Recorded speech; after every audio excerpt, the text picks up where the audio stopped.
Hello, hello. This is Yuri with Moving Sales Professionals and Let's Talk Moving podcast.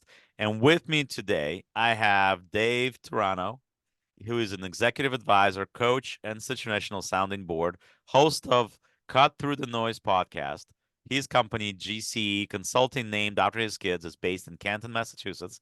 It provides training, advice, and situational coaching services to executives across a wide variety of industries that want to improve organizational effectiveness in the areas of leadership, communication, and sales. So today, we are going to talk about a perfect client.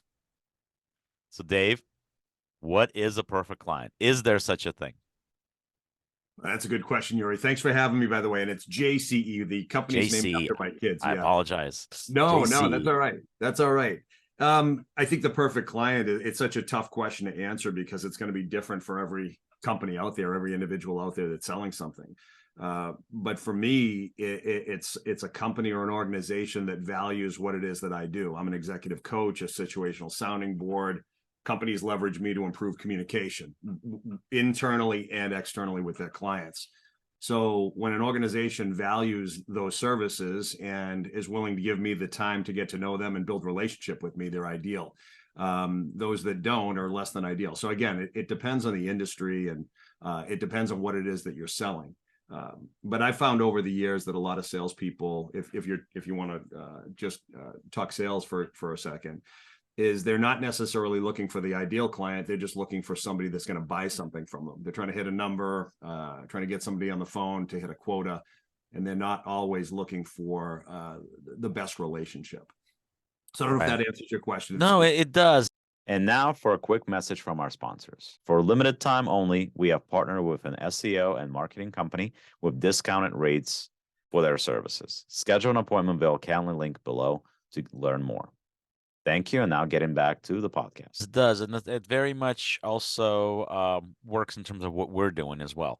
Because at the end of the day, if a company is hiring you or if the company is hiring us, there's got to be a level of trust. You're hiring us for our expertise. You're hiring us because whatever it is that you're hiring us for is something that you need help with.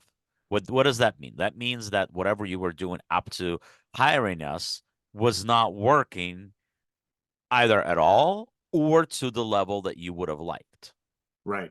So if that's the case, you gotta give us a rope, so to speak, or at least some sort of a time frame to see if we could do things for you. That time frame is not a day, that time frame is not a week. I mean, at minimum, you want a month or more to implement the changes, to try the new things, and to see if they are producing anything. For Right. us specifically, we're talking to people that are looking to move. Okay. So whether you're getting organic leads or whether you're getting leads through you're buying leads from lead providers, whatever your source is, wherever you're getting those leads, it you're getting people that are looking to move this month, next month, a month from now, a year from now, in some cases, 6 months, right? So with those things coming in, a month may not be enough time frame. In fact, I want people to minimum contract that I generally ask people to sign up with us for is 6 months. Mm-hmm. Why? Because 6 months would give you a full picture about what we can do for you, what we can't do for you, whether what we can do for you is great and you want to keep it going, or whether it's just, sometimes they're not a perfect match. And Right. frankly, for us, it's very important that you have a company culture. It's very important that you have a brand, obviously, and that you care about your brand, that you care about your client. Because if you don't, frankly, I don't want to work with you. If that's not what we're very picky about who we hire. We also very picky about who we work with. So if you're not that way, then we're going opposite direction. The other thing too, we are the professionals. We're good at what we do, whether it's me or it's Dave. You're talking to people that are very good at our job. We are very good at what we do, and we've learned a certain reputation doing what we're doing, right? Right. So even though what we're telling you may go against everything you believe in, you still got to try it because maybe that's exactly the reason why you're not as successful as you'd like to be. Right. Well, you're making a good point. At the same time, you're confident about what you do. The reality is many salespeople are not at that place yet, where they don't even believe in themselves, let alone the products they're selling. And they're on the phone or out in front of people that, quite frankly, they don't know they can deliver for yet. They're just hoping they buy something. So as a result of that, when you rush into a relationship without thinking, without fully understanding what it takes to deliver, that what look like an ideal client can be somebody that really despises you if you're not careful. So I think you might have the benefit of knowing what you do well and what you're looking for. The other thing I say to people is, do you know who you are? Do you know what you're all about? Do you know what your company's all about? And if you know that, it's easier to identify it out there. If you don't know, you could be out there soliciting business from people or organizations that, quite frankly, aren't the right fit for you, and or you for them. So it sounds to me that you've got some sort of clarity and conviction about the type of client that you want to serve, and I think a lot of it starts there. What's your take on that? Absolutely. I think we need to have an understanding of the things we're good at, right? I mean, generally speaking, if you're starting a business, you have a belief that whatever it is that you're starting in, that you have an understanding of what it is. Unless you're buying into something and you're really and you're basically depending on somebody to teach you the business, right? But if you're jumping in from the get-go and you're not buying anything from anybody, you're starting everything, there's a level of comfort that you have, there's a level of skill that you have, there's a level of knowledge that you bring to the table. So I think that that's extremely important. And yeah, of course, you want to make sure that you have conviction and you're doing what you say you do. So the promises that I make, potential clients ask me all the time, well, what is your booking percentage? Right? And that's one thing that I never promise to anybody. And the reason I don't promise that, and by the way, if there's a call center or there's a sales guy that's going to promise you a specific booking percentage, run for the hills. Why? Because if they promise you a certain number and that number is not happening, they're going to be hard pressed to hit that number. What does that mean? That means maybe they're not going to dig as deep with your potential client. Maybe they're not going to gain as much information. Maybe they're going to lowball. Maybe they're going to do this, this, and this because that extra job or two or three is going to depend on them hitting that number that they promised you. But reality is this. We are in the industry where one thing is the skill of a salesperson, right? And that's, of course, is a very important thing, especially in our industry and what we do, right?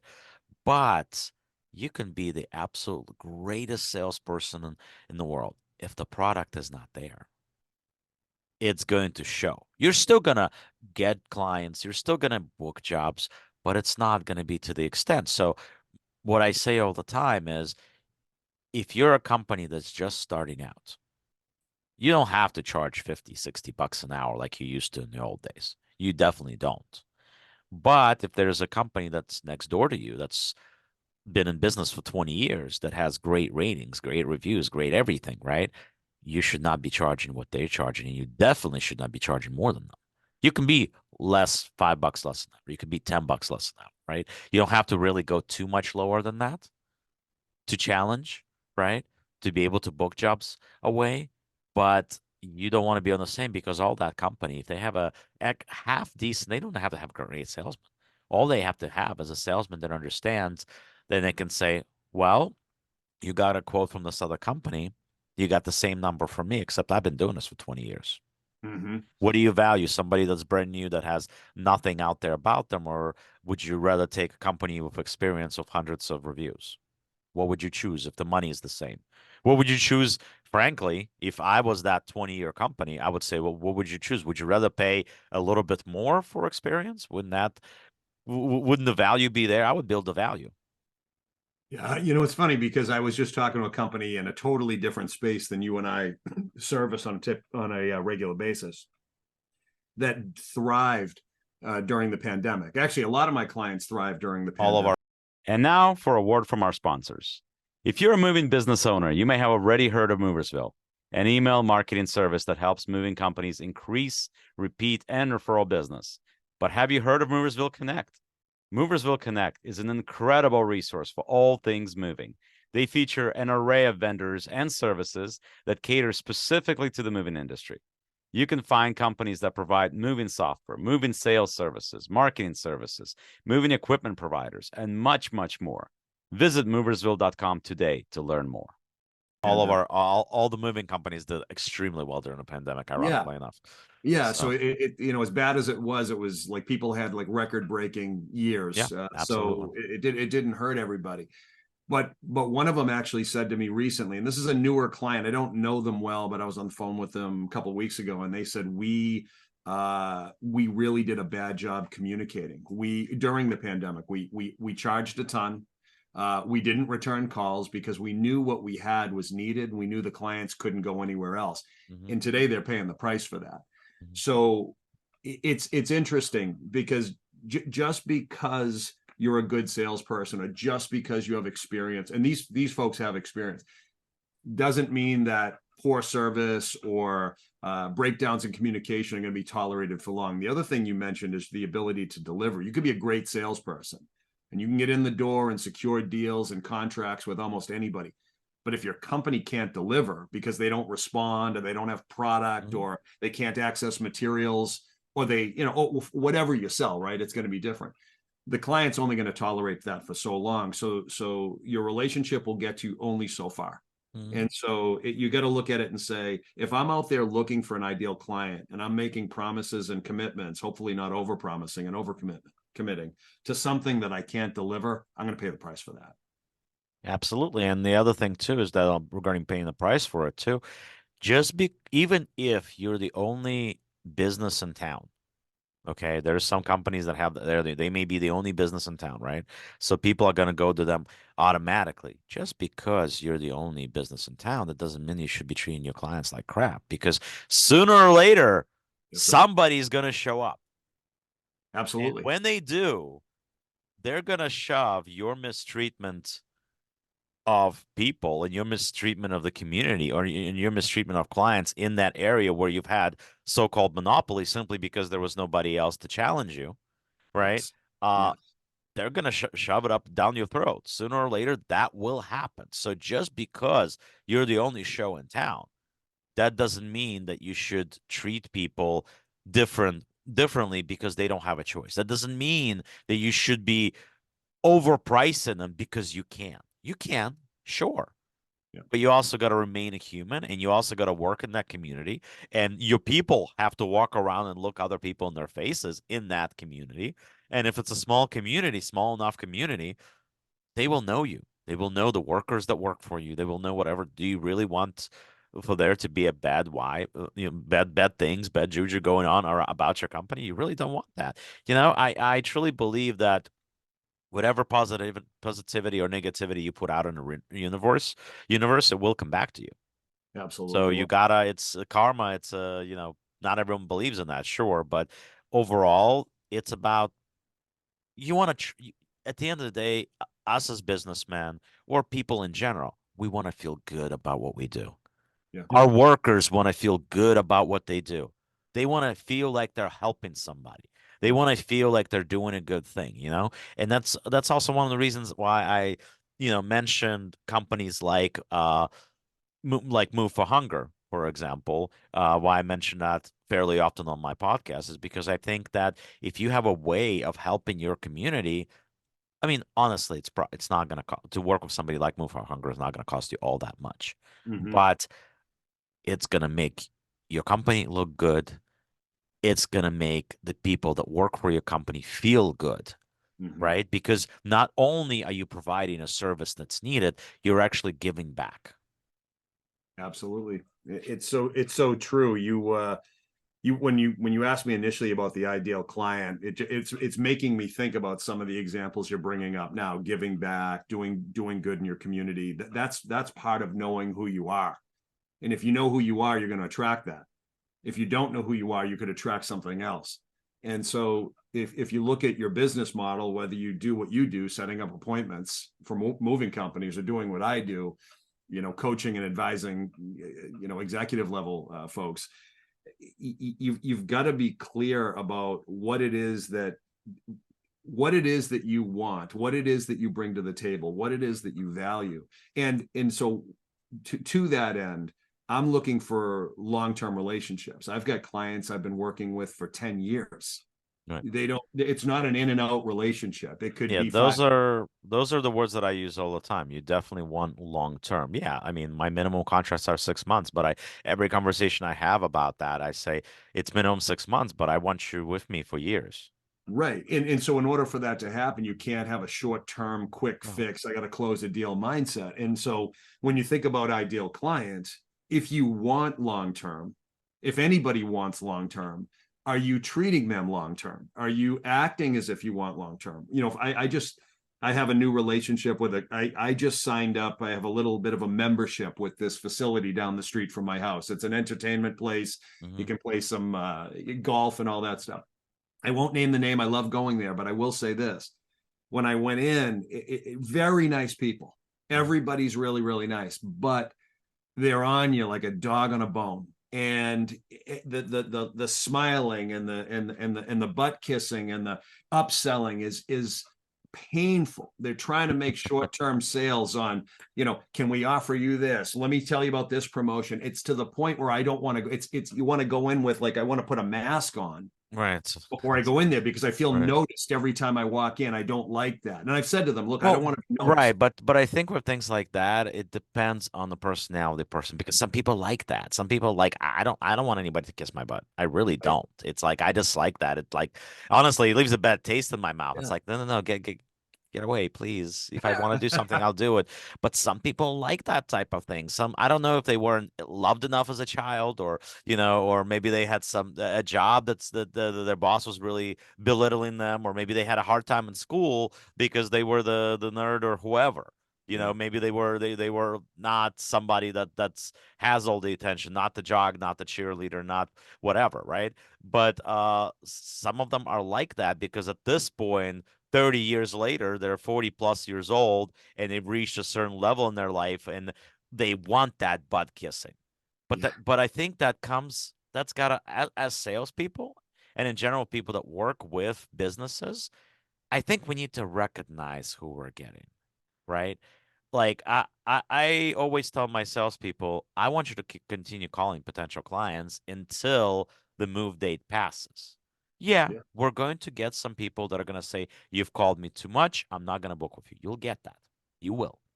If you follow up the way it's you're supposed. Now, you shouldn't get to the point where they're cussing you out. Right. That line you don't want to cross. Yeah. I'm okay if my guys flirt with it, but I don't want them to cross it. Yeah. Ultimately, and you'll still get that once in the blue moon, but that's not the end result that we want. If they say you called me too much, I don't want to do it, that's fine. But you know what? I can tell you specifically because I just had this happen recently. I was following up, and this lady says, "You've been following," and I'm waiting. I'm thinking this is gonna end badly because of the way it started, right? So she's saying, you've called me so much that at this point I have to use you because nobody else has done that, right? Yeah. So you do get people like that, and it's sometimes and you got to be creative. You got to use one of my favorite stories that I tell, and I probably told on this podcast more than once before. But my favorite story was this: when I used to do fundraising for nonprofits, which is where I started, right? My favorite story was this: we were doing this is how long this was, right? So we were doing fundraising for the Howard Dean campaign. Okay, Oh, wow. we're Yeah. doing fundraising for the Howard Dean campaign and we're asking people to give a monthly contribution to the Democratic Party to support the Howard Dean.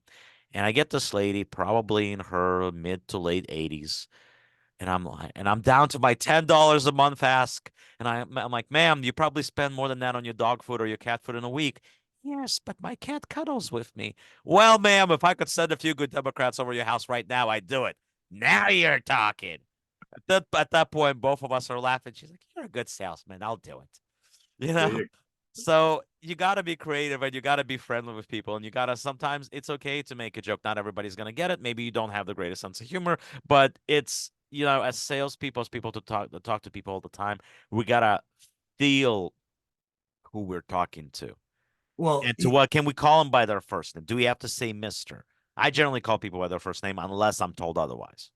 absolutely. But you're hitting it here. You've got to be comfortable with who you are. If you want Absolutely. something, you want this kind of client, or you want a customer to treat you a certain way, or you want to do business in a certain way, you've got to be really good with yourself in order to articulate that or to express that, so that you attract that. And I keep talking about this. And so because I do think it's an underestimated art.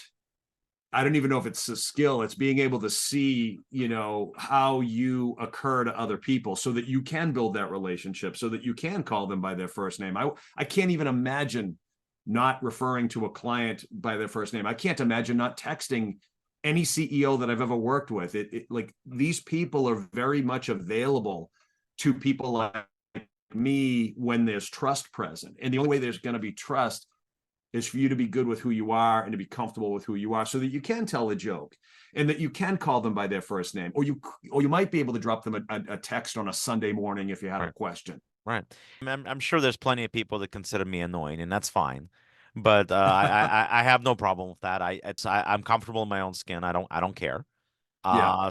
But at the end of the day, for what we do, it's not a sprint. It's a marathon. Yeah. So Yeah. I'm still talking to companies that I've met 2 years ago that are not my clients yet. Yes. And I'll be honest with you guys. Here is something. Here's a bit of truth. Majority of the people that you hear on this podcast are not my clients. Yeah. And that's okay. I mean, hopefully one day they will be. Yeah. But Yeah. it's not. But at the end of the day, this whole thing is meant to be education. It's meant to talk about the industry. It's not meant to sell my service. Well, the reality for all of us, Yuriy, is that most of the people that are listening to us today, or who follow us on social media, or who we meet in a crowd, will never be our clients. Right. And so that's how it is for every salesperson around the globe. Is most of the people and organizations out there never going to buy anything from any of us. Mm-hmm. So stop hunting them that way. Not you, but just in general. If you want good clients, you have to know what one looks like. You have to know what you can and can't do, so that when you see one, or you see the potential of one, you can enter into the relationship in a more reasonable way. And you said Absolutely. you said something more a couple of minutes ago. It reminded me of a post I put out on LinkedIn yesterday. The reality for all of us is I that read it. I know what you're talking about. I read the okay, post. I read the post. okay. What You were you? you you you were talking about the fact that reality is that there's plenty of companies out there that offer the same product, same exact brand, same exact product, sell it exactly the same way. What is it that makes your company different selling the same exact, well, I'm, paraphrasing, selling the same exact product than the other company that's selling the same exact product, other Yeah. than the price? Yep. What Yep. makes you different? Yeah. And so I think I gave a couple of examples. It's your understanding of them, your responsiveness to them, your follow up and your follow through, things like that. I mean, the thing that will create an ideal client relationship is everything other than your products and services and prices. Those things are going to come and go. Prices are going to go up and down. Sometimes the product isn't available. Sometimes the timing of the service isn't right. It's everything in the middle. Your follow-up and your willingness to follow through, say, with these prospects who haven't bought from you yet, is ultimately what will lead to a relationship. Now, you could become a stalker and they're going to get a restraining order if you're not careful, but you could say something to the effect of, what's the most appropriate way for me to stay in touch with you? A lot of companies, because here's the bottom line, a lot of the companies just fail to stay in touch. And then they try to get a client to buy something in the moment when there's no history, there's no relationship, there's no familiarity, there's no comfort. But there's much more than that too, because the thing is that all that stuff that you're doing when you're trying to get their business can't stop once you get it. So the guys on the day of the move that show up to do the job, they need to trot that same There you go. There you line, go. but Well, that you are so selling. whatever they experience Yes. on the phone with you needs to feel the same when there's a person in the house. Absolutely. Yeah, I agree with you. I'm cutting you off. You were going off on your tangent. I jumped in too quickly there. No, it's fine. It's fine. I tend to do that. So it's okay. It's okay. But yeah, it's you need to support the message. So the messaging does matter when you go out on those things. You need to support it with how you do things, with how your guys do things, because I can sell your company, right? Yep. But if your guys don't back it up, that customer will never come back. And they will not promote you. They will not tell about you to other people, because realistically, you do one good job that could lead to 3 to 5 to 10. God knows how much more business for your company. But if Yes. you don't, not only do you not get that customer back, that customer is going to tell all his friends about you, and you're not going to get them. Well, in your world, I have some familiarity with your world. I've never worked in it, but I've done some work with companies in it, and really good companies. But the issue, say on the delivery side, you're booking appointments for moving organizations around the country. That's Right. what you do, right? Correct. Mhm. So they send now you book the appointment, and is the move secured, or do they have to still close the deal? You book the appointment, they close the No, deal. we do the whole thing. Okay, so you close the deal. All Yep, right. So we do then, everything. so now their job is to go move the furniture, Right. send a crew in, Right. you know, package it up and move it, Yeah. without Yeah. breaking anything. So no matter how good you are, right? They might love you, but if they've got the wrong crew, you're Mhm. done. Yep. You're done. You Yep. send somebody in who I've been into companies where I had to talk to folks on why it's important to flush the toilet when we're in the home. Yep. Why it's important not to smell like pot when you're moving furniture. It's Yep. little things like that, which today it's, well, everyone smells that way. Well, no, because you're walking into No, somebody's home. not everyone. Are you doing background checks on your crew? Is your crew showing up on time? Is your crew polite to the owner? And now most of the time, the companies I've worked with, they've sent out good crews. So we're Right. not worried about that. But not every organization so I think But about ideal clients for you. right. That's a less than ideal client for you. Right. If yeah, they want appointments, they want you Right. to sell the stuff, but can they deliver? Right. Who's showing up in the home? So anyway, Yeah, absolutely. But the thing is that that particular thing, it's the same thing no matter what business. Let's say in your case, right? You're doing a work for a company. They want you to talk to their execs and stuff like that. You can teach them whatever you teach them. yep, But if those execs don't take to what you teach them and go and continue and just basically, yeah, they hang out there for 2, 3, 5, however many days you spend with them, and then yep, they move on and they continue business as usual, yep. that doesn't work. Or if you show up, you make all these promises, and at the end of the day, they walk away and saying, "What does he know?" Right. Or he acted like this big shot and he mistreated us. I Yes. mean, you gotta have a level of humility, and I think that that's extremely important, no matter what business you're in. There's You got you to be a level of humility. you have to have a level of humility, and sometimes you don't have that until you fall on your face. Yeah. And you probably know that, like I And the know that. problem is when you fall on your face, you fall hard. You fall hard, and you start to realize, especially in my world, I sell air for a living. I don't sell a product that you can hold or handle. I sell thoughts and ideas and a way of thinking and communicating that hopefully you're able to assimilate into your own personality so that you can be effective as a salesperson or as a manager or as a leader or as a decision maker or somebody who can manage conflict. That's my job, is to help you find that place in yourself, right? And so Right. And you're that would you're be hard 100% because right when a lot of that would have to also do with where that person that you're selling to, where their state of mind is. Because that's it. I can say something to you, to you, to you, to you. I can say something to 10 different people. And Yes. each one of those people could take what I said differently Yes. based on their life experience, based on their upbringing, based on their job experience, their job level, what Yeah. they're used to saying, what they're not used to saying, what they're used to getting away with, what they're not used to getting away with. Yeah. All of that is going to play a part in how they take, observe, and deliver your message. Absolutely. And that's the reason I am so thankful that I am so thankful I couldn't get a job when I got out of school in 1993, and I ended up in sales. And I've told this story 1,000 times, but I fell on my face because I didn't take school seriously. I was a very average student with a very low work ethic, and I ended up selling in the mortgage industry. But as a result of getting into sales and having to like pay the price of not being disciplined, I ended up learning a ton about people and personalities. And then eventually, as my career went on, I got into IT staffing, and I met people from all over the world, all over the world. Great people, different cultures, different norms, different ways of communicating. But as a result of that, and plus my own personal experiences, et cetera, plus the podcast and talking to all different people. I've learned the importance of treating every single person as an individual. You're not the same as every other person with your background. You're just you're Yuriy. So it's my job to figure out where you're at right now at this point in your life. If I'm going to help you, I got to know how your mind works. And so that's the reason a long-term ideal client is good for me, is because there is no canned way of helping you. There might be some basic principles that apply to you and say somebody else in your space, but that doesn't mean that you're going to hear them or apply them in the same way. And so you talk about what could go wrong before and I'm sure you do this as well, before you structure any relationship. Those are the things you have to discuss first, is here's how this is going to go sideways.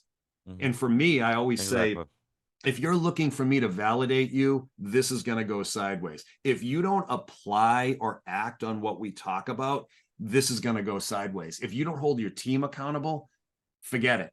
And so these are things that are crystal clear going in, right, so that when they do run into those inevitable obstacles, which they will, they'll never be able to say, I wasn't told. Right. Absolutely. And basically, look, it's the same thing that I tell my sales guys and gals, cover your butt ultimately, right? Cover your butt. Make sure that there's notes. Make sure that you talk about everything that you talk about and you put it in writing. It's the same thing when I bring on a new client, when I bring on a new company. I do the same thing what you just said, is that I tell them, if you do A, B, C, D, this is not going to work. I'm telling you this right now so that I'm not wasting your time and you're not wasting mine. 100%. 100%.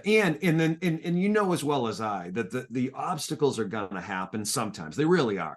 And then it's a matter of, let me help you navigate that. We learned our lesson. I know you were told, listen, no blaming here, but let's now work through it and let's make sure this doesn't happen again.